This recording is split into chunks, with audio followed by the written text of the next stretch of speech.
नमस्कार। जैसा कि पिछले लेक्चर नंबर 55 में हमने आप लोगों को जो है सर्च वारंट कैसे एग्जीक्यूट होंगे, बंद स्थान की तलाशी कैसे ली जाएगी, सर्च वारंट क्या होगा, किस संबंध में निकाला जाएगा, ये सारी की सारी बातें आपको बताई।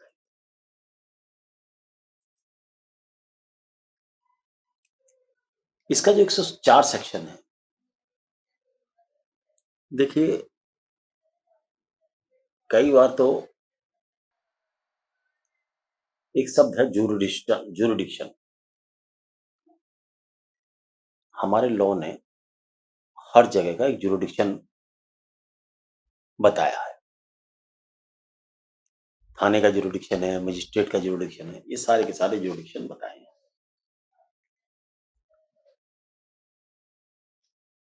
तो कभी-कभी पुलिस को अपने जुरिडिक्शन में काम करना पड़ता है और कभी-कभी ऐसी परिस्थिति होती है कि अपने क्षेत्राधिकार से बाहर।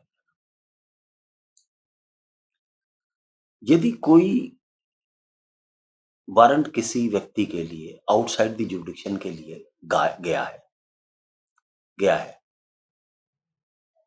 और पुलिस ऑफिशियल वहां जाके रिकवरी कर रहा है, तो पुलिस ऑफिशियल का कर्तव्य है को जैसी रिकवरी करे वो, तो उस माल को की मीमो बना के कब्जे में ले गए उन मजिस्ट्रेट साहब के सामने पेश कर दे। लेकिन मान लो सपोज करो वो क्षेत्राधिकार उसके थाने का नहीं है और वो दूसरे थाने में रिकवरी कर रहा है जिसके लिए वारंट इशू किया गया है, तो उसका कर्तव्य है कि वो जो रिकवरी कर ले, तो जो मजिस्ट्रेट पास में हो, जो मजिस्ट्रेट पास हो, मतलब उदाहरण के तौर पे देता हूं, अगर मान लो हमारा आदमी जिसको मजिस्ट्रेट साहब ने वारंट जारी किया है और वो रिकवरी कर रहा है और जिस जगह रिकवरी कर रहा है वो दूरी 20 किलोमीटर की है, जहां पर मजिस्ट्रेट जिन्होंने वारंट इशू किया है वो 20 किलोमीटर दूर है। लेकिन जिस इलाके में रिकवरी कर रहा है उस इलाके के मजिस्ट्रेट की दूरी जो है केवल 10 किलोमीटर दूर है। अगर ऐसी परिस्थिति है तो रिकवरी करने के बाद पहले जो मजिस्ट्रेट सबसे आपके पास हो उस मजिस्ट्रेट को सूचना दो कि हमने ये रिकवरी करी है। ये पुलिस ऑफिशियल के लिए बहुत कायदे की चीज है, काम की चीज है। और उस रिकवरी के बारे में उन मजिस्ट्रेट साहब को जो नियरेस्ट आपको हो उन्हें बताओ। उसके बाद आप अपने इलाके में ले जाओ, थाने में ले जाओ, मजिस्ट्रेट साहब के पास ले जाओ, जैसा आप उचित समझो या जैसी व्यवस्था बनती है। मान लो रात हो गई है तो थाने में ले जाओ, लेकिन पहले उन मजिस्ट्रेट साहब को सूचित कर दो। वो मजिस्ट्रेट साहब आपको एक और ऑर्डर बना देंगे और आपको एक ऑथराइजेशन दे देंगे कि आप इस माल मुकदमे को आप उन्हीं मजिस्ट्रेट साहब के सामने ले जाओ जिनका जुरिडिक्शन है, जो जो ये कह रहे हैं कि भाई जिन्होंने तलाशी वारंट दिया, तो उस पर वो अपना लिख के ऑथराइजेशन लेटर दे देंगे, ऑथराइज कर देंगे पुलिस ऑफिसर्स को उसको। वो कुछ नहीं करेंगे, वो तो उनका तो एक एक ऐसा जैसे पोस्ट ऑफिस की तरह काम होगा उन लोग। जैसे पोस्ट ऑफिस है ना, लेटर लेता है आगे से भर देता है, वो किसी का लेटर पढ़ता नहीं ना पोस्ट ऑफिस। ऐसी सेम कंडीशन है, मजिस्ट्रेट साहब के सामने जैसे लाया जाएगा, मजिस्ट्रेट साहब मामले को सुनने के बाद में उसको आगे भेजवा देंगे उसी मजिस्ट्रेट को। एक ये प्रोविजन सेक्शन 104 में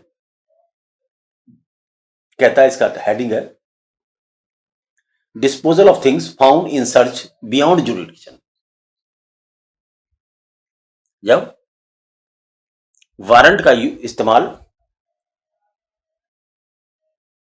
अपने क्षेत्राधिकार से बाहर किया जाए, सर्च वारंट का, तो ये आउटसाइड जुरिडिक्शन का केस में पुलिस को इस तरीके की क्रियाएं करनी चाहिए। अगर पुलिस नहीं करती है क्रिया, समझ लो, तो एक डिफेंस काउंसिल इस बात का फायदा ले सकता है कि सर ये रिकवरी ही प्लांटेड है, डिफेंस काउंसिल क्या प्ली ले सकता है कि सर ये रिकवरी प्लांटेड है। लॉ में तो ये कहा गया है कि जो नियरेस्ट मजिस्ट्रेट हो, इन्होंने मजिस्ट्रेट को बताया नहीं, इन लाकर सारा सीधा थाने में रख लिया। अगर ये लाते वहां पे तो क्योंकि लाए नहीं, इसीलिए मजिस्ट्रेट के पास गए नहीं उसके। तो उस मजिस्ट्रेट साहब का जो इंडोर्समेंट है वो इस बात का सबूत है कि ये रिकवरी करने उस इलाके में गई थी पुलिस।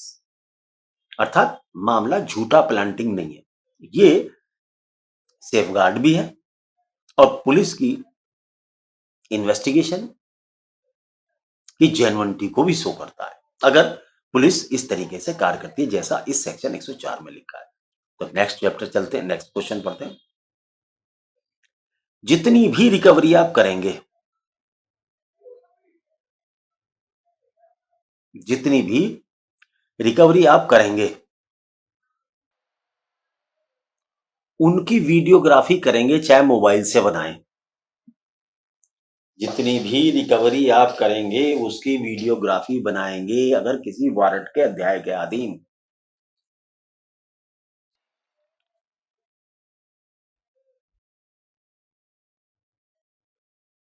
उसके अंदर जो गवाहों के दस्तखत करा रहे हो या मीमो बना रहे हो, वो सारी की सारी वीडियोग्राफ होनी चाहिए।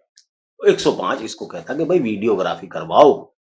ऐसा नहीं है कि वीडियोग्राफी नहीं कराएंगे आप, तो उसकी वीडियोग्राफी बहुत जरूरी है। उस पर क्या हो रहा, क्या लिखा पढ़ी कर रहे हो आप, वो सारी की सारी एक आदमी आपकी वीडियोग्राफी करेगा। ये 105 कहता है। वैसे तो ये चैप्टर अब यहां सर्च का मेरे हिसाब से यहीं खत्म हो जाता है और हम चाहें तो अरेस्ट वाले पोर्शन पे आ सकते हैं, लेकिन नहीं।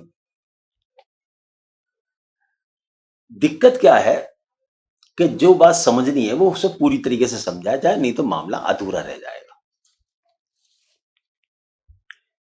इसमें कुछ मिसलेनियस सेक्शंस दिए गए हैं, उनको भी समझना जरूरी है।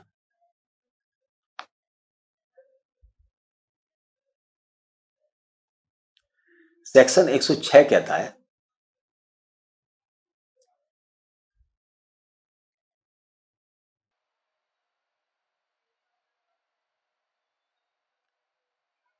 कि कोई भी पुलिस ऑफिसर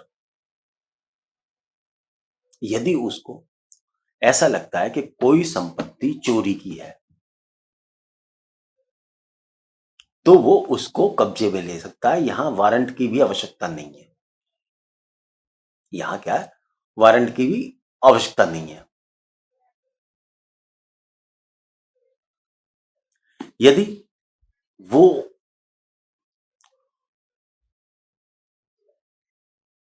एसएचओ से कम श्रेणी का अधिकारी है पुलिस का, सपोज करो एसएचओ से नीचे होते हैं सब इंस्पेक्टर या एएसआई या हेड कांस्टेबल, यदि वो ऐसा अधिकारी है, एएसआई है मान लो, तो उसका काम है ऐसी कोई रिकवरी यदि करता है तो वो सबसे पहले अपने एसएचओ साहब को बताएगा कि जनाब इस तरीके से मैंने ये रिकवरी करी है।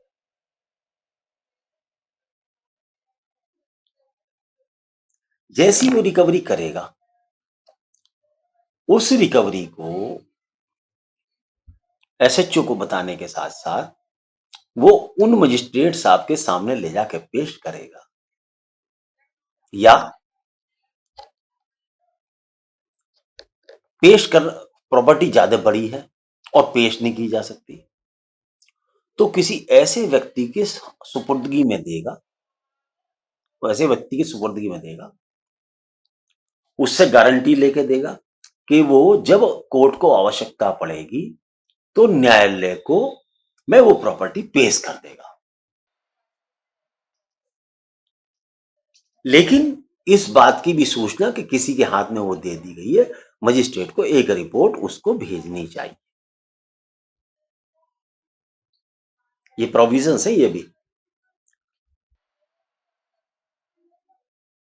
लेकिन यदि कोई चीज ऐसी है, जैसे मान लो आपने किसी के यहां से चोरी का 5 लीटर 10 लीटर दूध पकड़ लिया या 20 किलो गेहूं पकड़ लिया, लेकिन गेहूं तो महीने 15 दिन में खराब हो जाएगा भाई साहब। गेहूं नहीं, आटा पकड़ लिया तो आटे में कीड़े पड़ जाएंगे। तो ऐसी जो पेरिसेबल नेचर की चीजें होती हैं, यदि वो 500 रुपए से कम की कीमत की हैं, तो सुपरिटेंडेंट ऑफ पुलिस से परमिशन लेके, अप्रूवल लेके उन्हें मार्केट में बेच दो। अगर ज्यादा की है तो मजिस्ट्रेट से परमिशन लेके बेच दो।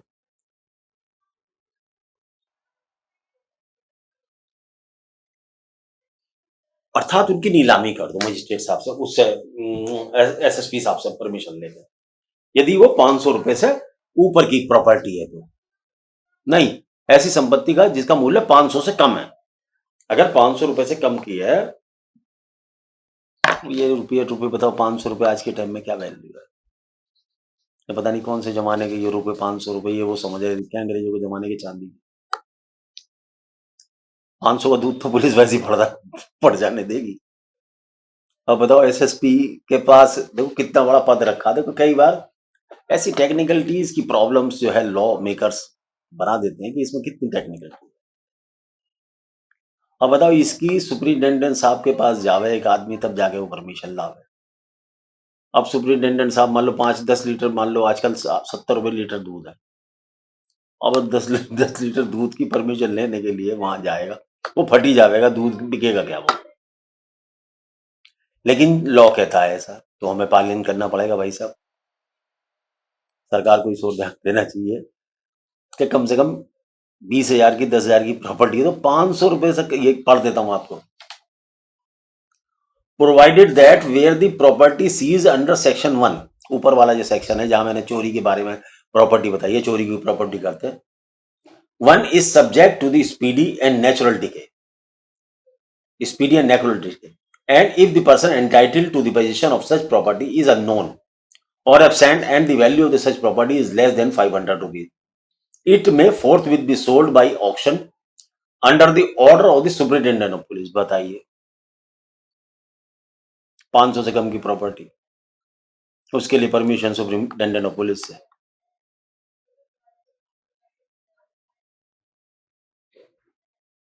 And the provision section 503 and 500 shall also nearly as may be practicable apply to net proceed of such sales.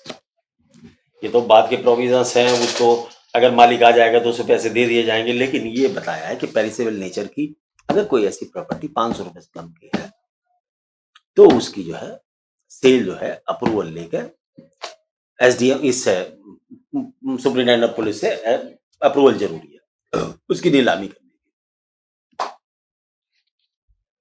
और उससे ऊपर की है तो नेचुरल सी बात है, मजिस्ट्रेट साहब अप्रूवल लो, उनसे भेज दो। अब सेक्शन, ये तो था 106 सेक्शन, ये तो ये बताया कि चोरी की प्रॉपर्टी को बिना वारंट के भी कब्जे में लिया जा सकता है, या ऐसे ही जब प्रॉपर्टी पकड़ी जाती है तो मजिस्ट्रेट के पास तुरंत पेश की जानी चाहिए, एसएचओ को इन्फॉर्मेशन देनी चाहिए। ये 3-4 बातें ऐसी है जहां पर हम वारंट नहीं ले रहे और वहां पे काम कर रहे हैं। तो ऐसी प्रॉपर्टी के लिए, क्योंकि चोरी की प्रॉपर्टी के लिए तो इन्फिनाइट राइट है पुलिस का, जैसा कि 44(2) में हमने स्टार्टिंग में बताया इसके। अब आगे चलते हैं थोड़ा सा, और इसको फिर खत्म ही करेंगे आज जितना भी हो जाएगा।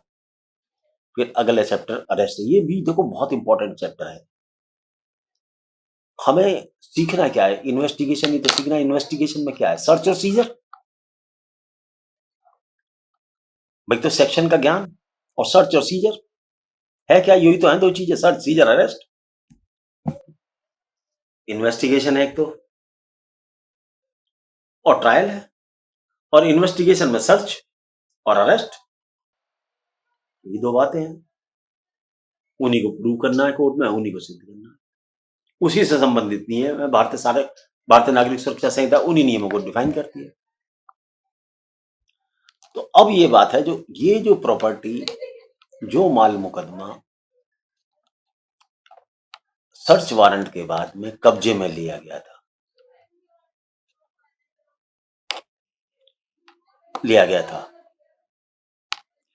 या जिसके बारे में आपको वारंट दिया गया था,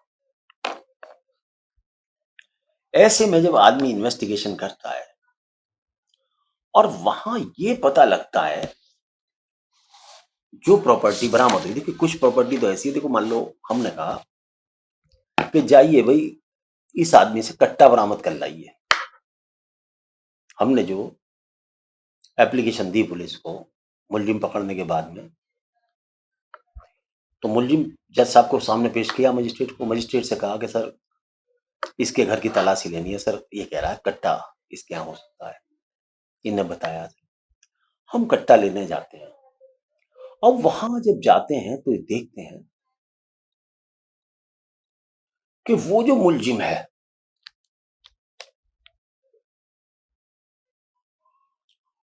उसने गलत गतिविधियों से, अर्थात क्राइम की गतिविधियों से काफी सामान इकट्ठा कर रखा है और जिसका उसके पास कोई अकाउंट नहीं है। उसका कोई अकाउंट नहीं है।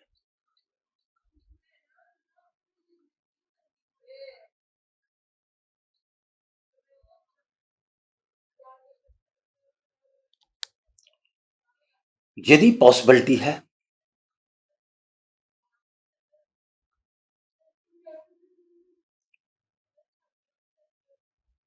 यदि पॉसिबिलिटी है तो वो उस प्रॉपर्टी को, पुलिस ऑफिशियल उस प्रॉपर्टी को अपने कब्जे में ले लेगा। यदि वो ऐसी, इसे कहते हैं हिंदी में कहते हैं, सही बात है ना, हराम की कमाई या क्रिमिनल गतिविधियों से कमाया हुआ अवैध धन, अवैध संपत्ति, डायरेक्टली या इनडायरेक्टली अगर ऐसे प्रोसीड मिलते हैं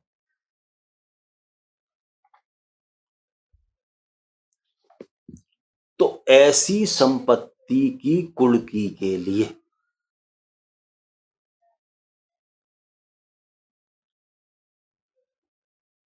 वो आईओ जो इन्वेस्टिगेशन कर रहा, सुप्रिंटेंडेंट ऑफ पुलिस और कमिश्नर ऑफ पुलिस से अप्रूवल ले लेगा।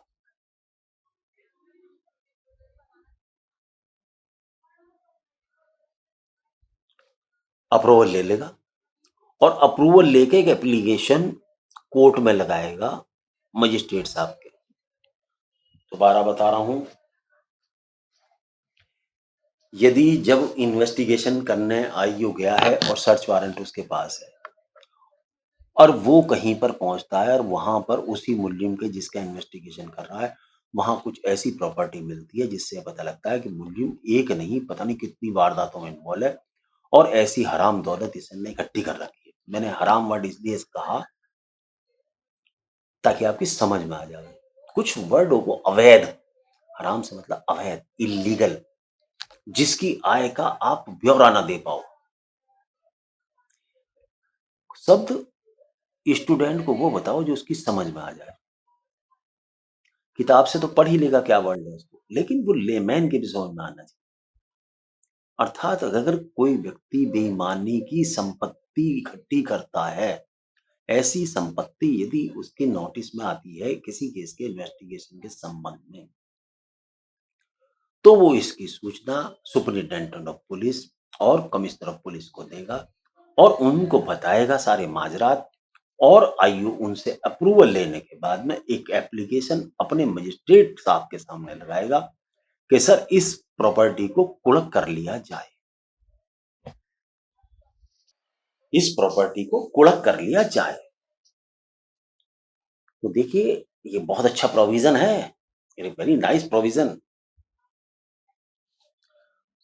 जब वो सुपरिटेंडेंट ऑफ पुलिस और पुलिस आयुक्त ऐसी परमिशन दे देंगे तो मजिस्ट्रेट साहब के सामने वो एप्लीकेशन लगा देगा।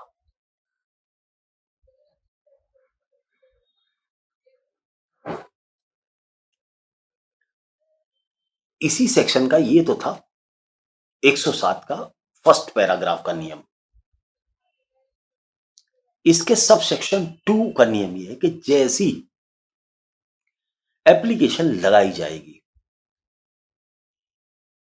अप्रूवल पहले, भाई अप्रूवल पहले, हराम की संपत्ति के लिए अप्रूवल, अवैध संपत्ति जो क्राइम से पैदा की गई हो, it means crime proceeds, the money created जरा एक लाइन पढ़ ही देता हूं आपको। Where a police officer making an investigation has reasons to believe that any property is derived or obtained directly or indirectly as a result of criminal activity or from the commission of any offense, he may, with the approval of the superintendent of police or commissioner of police, make an application to the court of the magistrate exercising jurisdiction to take cognizance of the offense or commit for trial or try the case for the attachment of such property. यहां ये उस property के attachment की जो हराम से कमाई हुई है, क्राइम एक्टिविटीज से कमाते हैं। जैसे क्राइम प्रोसीड्स का बता दूं, जैसे बड़े बड़े माफिया डॉन अभी कई नामी ग्रामी यूपी में सरकार ने, योगी जी की सरकार ने निपटाए हैं। तो उन्होंने लाखों करोड़ों रुपए की संपत्ति जो आपराधिक गतिविधियों से बना रखी थी, ऐसी प्रॉपर्टी को ये रिलेट कर रहा है इस समय। तो एक पुलिस ऑफिसर्स को इसकी नॉलेज होना जरूरी है। चलिए चैप्टर अधूरा रह जाएगा, नहीं तो बहुत लंबा मेरे लिए प्रॉब्लम हो जाएगी। अब मेरे पास 8 मिनट है केवल। वो एप्लीकेशन मजिस्ट्रेट साहब को ले जाएगा, अप्रूवल दी हुई। वहां मजिस्ट्रेट साहब 14 दिन सो कॉज नोटिस इशू कर देंगे उस मुलजिम के लिए जिसके कब्जे से वो बरामद हुई है, कि भाई कारण बता, क्यों ना इस प्रॉपर्टी को सरकार में क्यों ना इसको कड़क कर लिया जाए। तो 14 दिन का नोटिस दिया जाएगा। 14 दिन में उसे बताना पड़ेगा, प्रॉपर्टी मूवेबल हो, इमूवेबल हो, कुछ भी हो, मूवेबल हो, इमूवेबल हो, सब कुछ भी है। इसमें कुछ नहीं लिखा, इसमें सिर्फ प्रॉपर्टी लिखा है। ये नहीं लिखा कि कोई संपत्ति लिखा है इसमें, संपत्ति प्रत्यक्ष या अप्रत्यक्ष। तो 14 दिन का सो कॉज नोटिस देगा।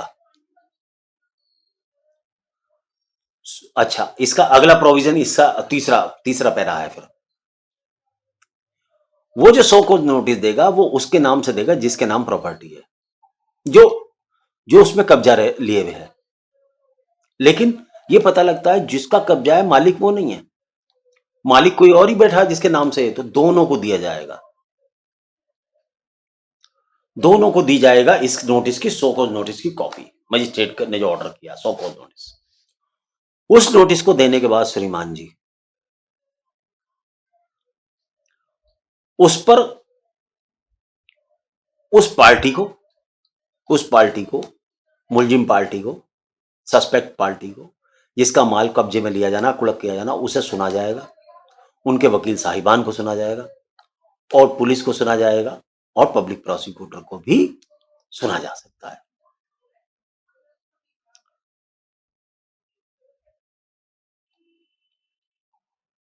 सुनवाई कर लेगा। अगर मान लो वो पार्टी नहीं आती है 14 दिन के अंदर, तो एक्स पार्टी उसे डिसाइड कर देगा मैटर को, मजिस्ट्रेट साहब। आप पुलिस से कह देंगे कि कब्जा ले लो जी, कुड़की को कर लो जाओ। अगली बात सुने,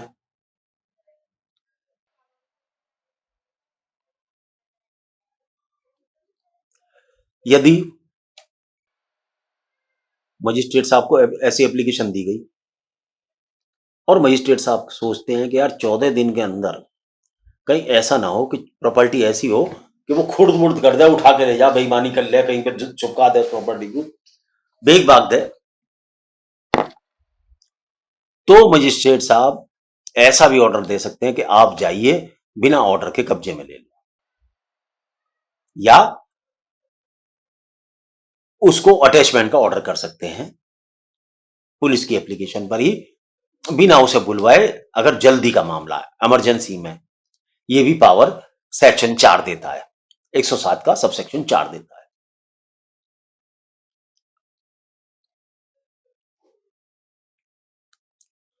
इसका 6 सेक्शन बड़ा इंपॉर्टेंट है। यदि ये पता लगता है कि ये जो माल बरामद हुआ है ये गरीब लोगों से, या जो विक्टिम्स हैं, कोई भी विक्टिम है किसी भी केस के, ये इन्हें लूट के, इन्हें चोरी कर करके, या इनको बदमाशी, डरा के, धमका के, कट्टे दिखा के, पिस्टल दिखा के उन लोगों का माल लूटा है, ऐसा पता लग जाता है, तो कोर्ट डीएम साहब जो संबंधित जिले के होंगे अपने वाले के, उनको आदेश देंगे कि भाई ये प्रॉपर्टी कब्जे में ली गई है, आप इन्हें सबका हिस्सा देख लो किस किस की कितनी है, और जो जनता जिसको सता के ये प्रॉपर्टी लूटी गई है उसको वापस कर दो। तो वो मजिस्ट्रेट साहब जिसकी जितनी लूटी गई थी, डिस्ट्रिक्ट मजिस्ट्रेट या तो खुद करेंगे इस काम को या किसी अन्य व्यक्ति से जो उनका सबॉर्डिनेट हो उसे लगा के उस प्रॉपर्टी को सब में समानुपातिक रेशो के हिसाब से जिसका जितना माल था उसे उसको दिलवा देंगे। तो ये इसका 6th प्रोविजन है। देखिए कितना बढ़िया लॉ है। पब्लिक की प्रॉपर्टी देखो, सुनो नाम सुना होगा आपने, कई बिल्डर्स लोगों की प्रॉपर्टी पैसे ले लेते हैं, ये नहीं करते, तो कोर्ट क्या करेगी? अब ये प्रोविजन बना दिया, ऐसी संपत्ति, ऐसी चोरी चकाटी की लुटेरे की संपत्ति कब्जा लो, बेको, डीएम से कहोगे सब जो सबके पैसे वापस दे दो भाई। तो एक अच्छा प्रोविजन है, अच्छा बढ़िया नियम है, बहुत अच्छा नियम है। तो ऐसी प्रॉपर्टी जो हराम कमाई भी हो, जिनको लूट के वो बनाई गई है प्रॉपर्टी, उनको मजिस्ट्रेट वापस करने का आदेश 107 के 6 में दे सकता है, सब सेक्शन 6 में दे सकता है। आगे चलें अब जरा सा। डीएम 60 दिन के अंदर ऐसी प्रॉपर्टी को डिस्ट्रिक्ट, देखो दिन याद कर लो, टाइम याद रख लो। देखो एक बात सुन लो, तुम ये सोचो कि लेक्चर सुनो और इंटेलिजेंट हो जाओ, ऐसा नहीं होने का। हम भी जब यहाँ आपको आते हैं, बैठते हैं, लेक्चर देते हैं, तो पहले 1 आध घंटे पहले तैयारी करते हैं, लेकिन जब आप इसे रोज रोज रोज रोज रोज रोज करोगे तो आपके दिमाग में ये बैठ जाएंगे। इसलिए इनको मेमोराइज करना भी इन नियमों को बहुत जरूरी है। थोड़े से नियम हैं, ज्यादा नहीं है। ये किताब देखने में इतनी मोटी है, दिख रही है यूं 1500, लेकिन इसमें जो सार की बातें हैं जो हमारे डेली प्रैक्टिकल की लाइफ की है वो तो ज्यादा से ज्यादा 25 पन्ने हैं, 25 या 30 पन्ने हैं हमारी, 25 या 50 पन्ने मानता हूं मैं इस पूरी किताब में से, जिससे हमारी पूरी लाइफ कट जाएगी। हमें 2 ही चीजें आ जाए ना, अरेस्ट, अरेस्ट वारंट, रिकवरी और ट्रायल। और इन्वेस्टिगेशन क्या है क्या? चर्चा लाइनें, बस ये फैली पड़ी है इधर उधर बातें। ये तो हम बाद में भी देख सकते हैं, लेकिन एक तो एग्जामिनेशन पॉइंट ऑफ व्यू से बहुत इंपॉर्टेंट टॉपिक है ये। सब इंस्पेक्टर्स के इन्वेस्टिगेशन के लिए इंपॉर्टेंट पॉइंट। जितनी कमी आप छोड़ोगे इन कामों में, उतना मुलजिम को बेनिफिट मिलेगा। तो हाँ, आप मतलब क्या है? इसका सेक्शन 7 कहता है कि अगर ऐसी संपत्ति को डीएम साहब या तो खुद बांटें या दूसरे से बंटवा दें, लेकिन 60 दिन के अंदर इस मामले को डिसाइड कर दें। देरी नहीं, 60 दिन के अंदर ये बांटनी है प्रॉपर्टी जो कब्जे में ले ली गई है, हराम की दौलत या अवैध दौलत। उन गरीबों की प्रॉपर्टी उन्हें दे दो, उन विक्टिम्स की, गरीब मत कहो, विक्टिम्स की प्रॉपर्टी जो लूटे गए हैं, जिनकी वो है, तो ये 60 दिन के अंदर डिसाइड करके दे दो। हराम की मैं इसलिए कहता हूं, अवैध का मतलब भी यही है। हराम में आप हिंदी भाषी लोग जल्दी समझते हो, लीगल टर्मिनोलॉजी तो मैंने पढ़ी थी अंग्रेजी में, आपको कहोगे तो हिंदी में बता दूं।